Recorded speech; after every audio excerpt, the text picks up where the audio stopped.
Hello, my name's Mediera, and thank you very much for buying this release, Marika's Dream, the Marikas Dream EP. I'm going to press play on the first track, Virtual Solipism, now. And yeah, I'm going to talk you through the process of the EP, a bit about the tracks. And first of all, let's just say about the artwork. So that's a photo of the window, my window in the morning. I lived in Siberia for a little while, and quite often the windows would frost up, and so I had this amazing pattern one morning on my window that just looked incredible, and I decided it was going to look really good and sort of ethereal for like an EP cover. So yeah, the first track, Virtual Solipsism, really enjoyed making this track. Normally I sort of pour over stuff for hours and hours and hours, and this was very much just like one session. Basically, I used a friend's Jupiter 8 for the first time. I just didn't pick up the Jupiter 8. It's absolutely massive. I had this Jupiter 8 available to me, and all of these riffs just came out with the first presses I played on the keyboard. It was one of the sounds that this guy had on his synth as a preset. I don't think I changed much of it, if I did change anything, but it just sounded incredible. It sounded so fat. And I always really loved Deadmau5's track Brazil. I never really got into a lot of Deadmau5's stuff, but that particular track for some reason really stayed with me. I love the way that it's quite trancey, so you can hear like the breakdowns sort of like really filters opening up and big sort of, not necessarily hands in the air moment, but like it's sort of a bit of a reverse if you think about the way that he's made that track. He sort of put the synths open and big and wide on the breakdowns, and then when the beat comes back in, it all drops down again. And I just love that, because I used to play a lot of trance records, and I used to listen to trance. It's quite embarrassing, but that's just how it went, like back in the day when I was starting out DJing. And always the sort of hands in the air moments were like beats dropping, and the synths were always open when the beat dropped, and it was always sort of all this glorious stuff, sort of ever heightening. And I just love what Deadmau5 did with that track, because it's like hands in the air moments of the breakdown, and then you get back into the sort of serious business of the beat. So as much as I'm sort of opening up the synths here, there's still an element of restraint to this track, and it's a really long track as well. It's quite a long track for me, this one. It's 3 synth lines basically on top of each other, and they don't change throughout the whole track. All I'm doing is like filter cut-offs for them.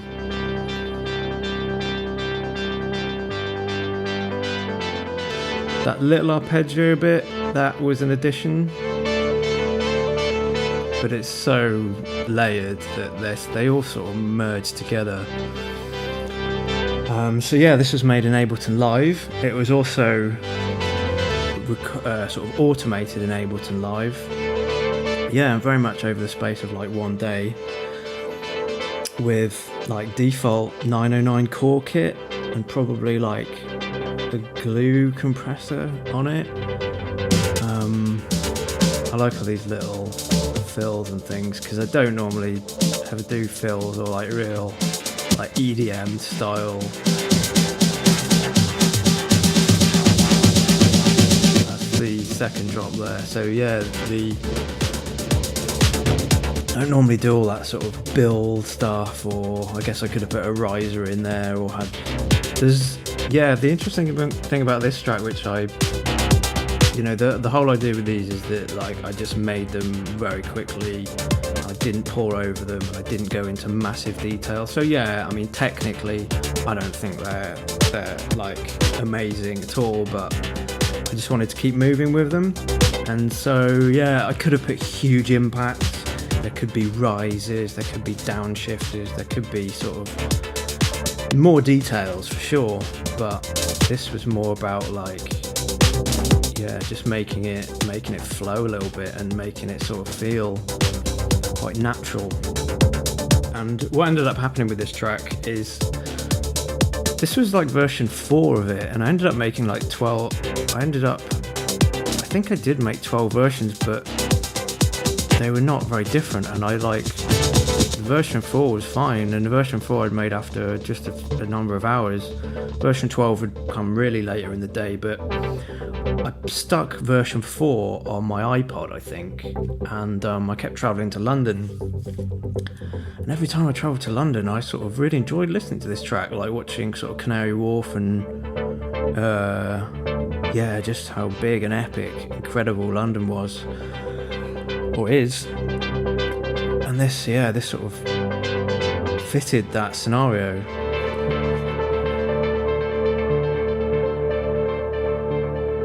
So this is like the final breakdown and rise, but yeah, synths come right down here. It's a bit of like I guess it's like a bit of an inversion, isn't it? It's an inversion on genre, like tropes of EDM and electronic music in general. I've got like huge amounts of feedback on those. I think the delays on the hi-hats the whole way through, like classic trick of just making it tinkle along. But yeah, it's a super simple riff. I mean, there's nothing deep, there's no moving chord progression here. It's just like, yeah, it's like, I mean, the title, Virtual Solipsism, it's great. I just love the idea that people think that they're the only ones that exist. Like, solipsism is the idea that you're actually the only one that exists and everyone else is like some part of your dream, part of your world. And I did actually meet someone who believed in it not too long ago, and it was really funny that she thought that actually she was the only one that existed and we're all just puppets in her world, or like actors in her world. And I just thought, yeah, virtual solipsism, that's like what the internet's like now, isn't it? That's like where we are at here, where we're the centre of the world. The computer or the phone is the contact point. We're at the middle of all of the things, of all the social media streams. We're at the centre of it, so it feels like we're all at the centre of this world, and it's our world, and I think that's why people want to enforce their views and opinions, because they feel like they're the central point of something. So yeah, that's Virtual Solipsism. That's track number 1. I don't really like the ending because just, yeah, the riff that comes in, I don't really like it too much anymore, but hey, it finishes the track, which has to happen at some point. I like the other bits actually.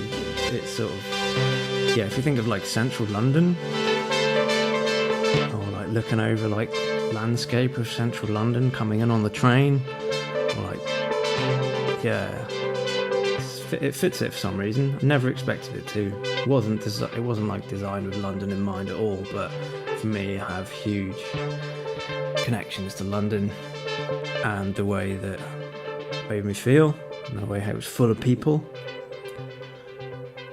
And yeah, that's Virtual Solipsism. So we're going to go on now to the title track, which is Marika's Dream. And I'm going to press play on Marika's Dream now. So Marika's Dream, wow, this was a really cool one actually. So Marika's Dream, I'll tell you about the title of the EP at the end of this, because I really love the name Marika. Anyway, so this track is what is it? Sequential Circuits Pro 1 bass.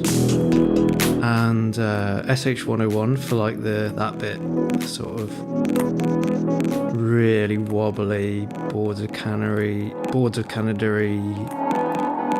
detuney lead, which is sort of a dream bit. Yeah, I always loved that. I don't know how I did that. I don't know how I did that that little pitchy thing. So it was Renoise, yeah. So this was all done in Renoise, this track, which was my DAW choice for many, many, many years. But the other two tracks, aside from this one, were both made in Ableton. So this is really only just layered with two synths, the Pro 1 and the SH101, which are the two you hear there. Again, very default drum beats. I think for this I used Machine as a plugin, because someone told me that for drum processing it's good, and you can really hear and feel that kick drum in your chest, you know, it's beefy. SH101 filter.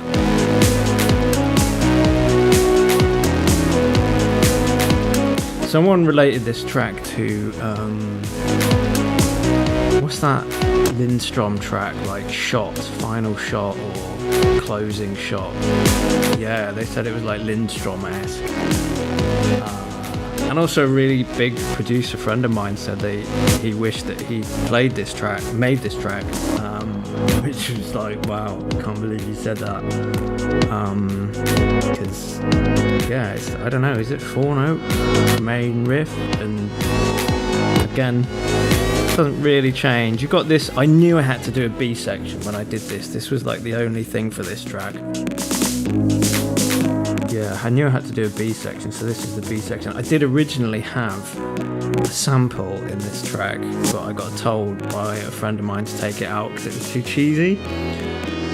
Because I was in a charity shop and I found a cassette. I bought a cassette machine which had a cassette in it, and it was a teacher doing his reports for his kids, and he was describing a kid, and it was just like me. Disgusting EDM risers in there, SH101 going mad. So yeah, I had to take out that sample because someone just said, look, it's too cheesy. But it was a bit cheesy. It was I can't even remember what he was saying, but it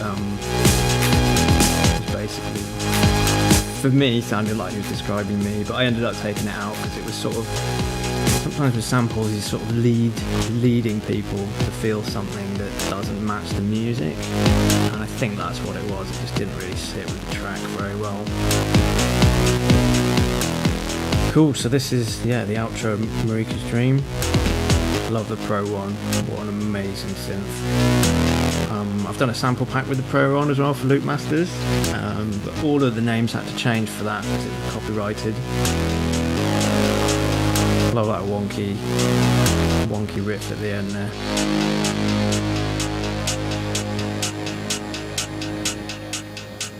And so that's the end of Marika's Dream.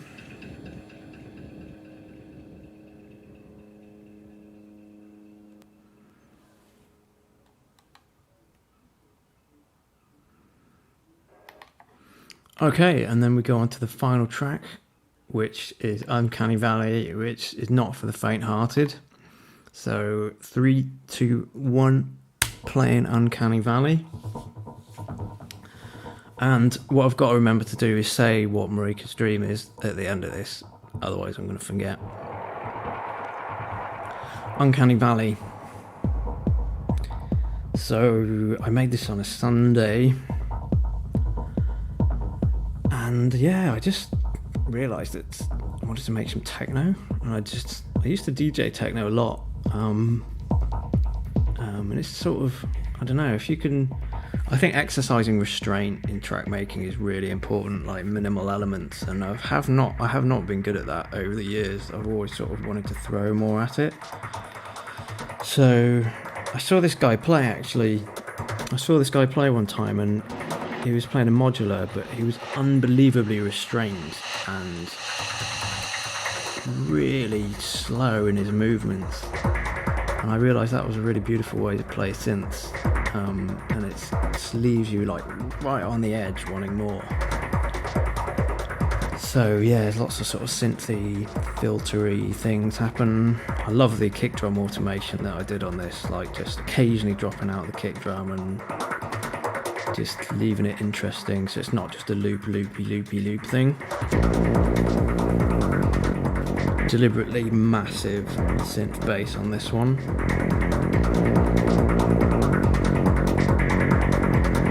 Sort of quite trippy bits going on.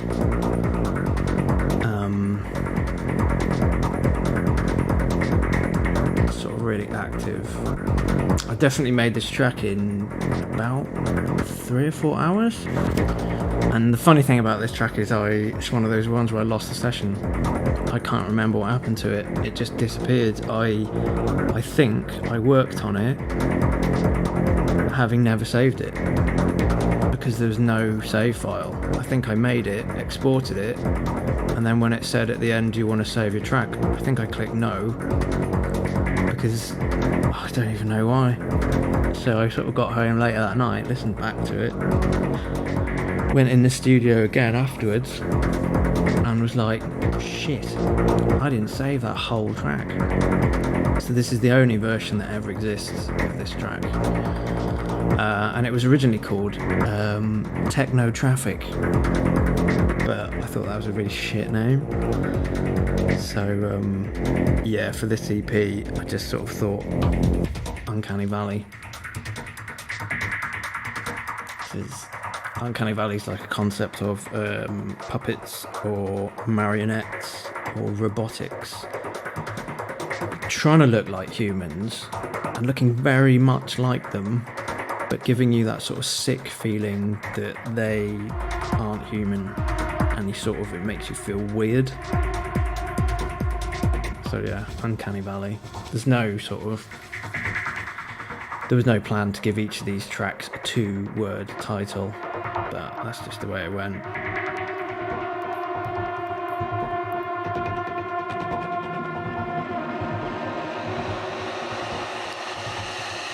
Nice. I like the sound design in this. I like it.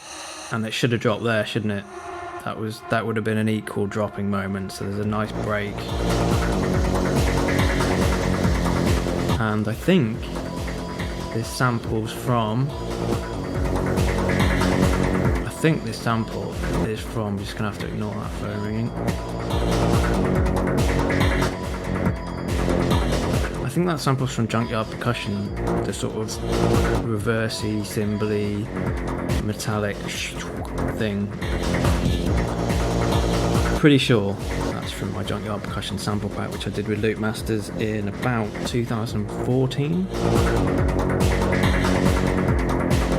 Again, most of the elements just staying there with a couple of little additions. It really was an exercise in restraint, but keeping interest going and being a bit fun, and obviously being very dark.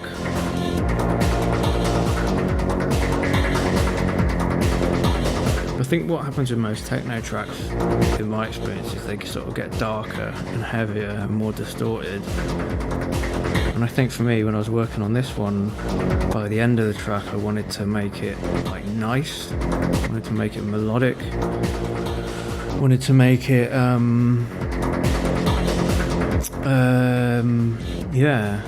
of like melodics. I like techno, but I like it also soft and woozy and weird and dreamlike. So yeah, it ended up being quite a melodic end to this track rather than balls out of the bath, let's go mental, distorted everything, craziness.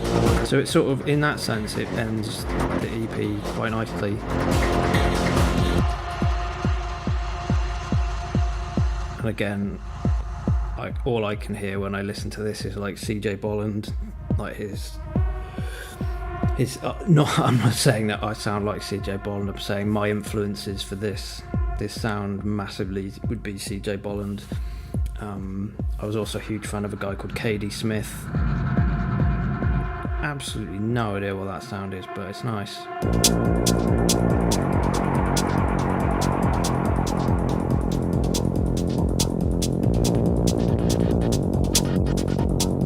That vocal bit is... Oh, I've glitched that up. Yeah, that's one of mine.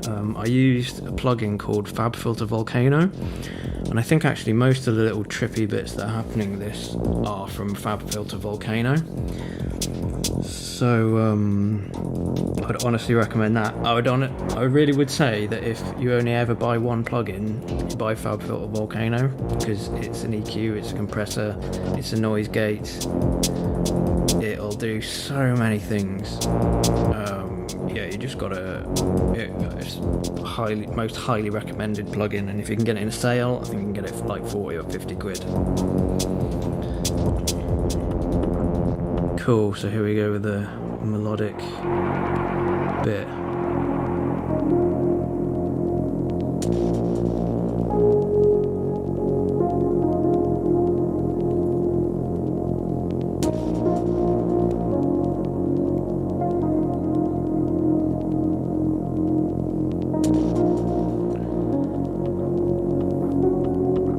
I guess, yeah, maybe time to talk about Marika's Dream. What is Marika's Dream? It sounds much better than it actually is, but I think that's the point, really, isn't it? The more you don't know, the more your brain makes cool things happen, or bad things happen. Yeah, so Marika was my physiotherapist. And I had like a leg operation, an ankle operation a few years ago. So I was on crutches for about 12 weeks. And in the rehabilitation, Marika gave me lots of exercises to do to build the muscle back up in my ankle. And quite active, really. You know, it was really difficult to be on crutches for 12 weeks and to be not doing any sport, like no running or football or any sport at all. And I was out with my mate Wayne. We were walking on the Sussex Downs one evening. This was during my sort of rehabilitation, and we were walking up this hill, and I said, "This hill is Marika's Dream for my ankle, for the rehabilitation." And I think then, this was like, maybe 5 years ago or something, 4 years ago, 3 years ago, don't know. I was like, I'm going to make a release that's called Marika's Dream, because that just sounds really cool. And Marika was an absolutely amazing physiotherapist as well. She is a great physiotherapist. And yeah, that's where Marika's Dream came from. And yeah, these are some sort of burial-esque snare there for sure. No high end on the snare whatsoever. Sort of woozy end to this one. Great, well, thank you very much for listening. Thanks for buying the EP. And yeah, keep supporting each other and keep music alive. Keep buying music, and I'll see you again soon.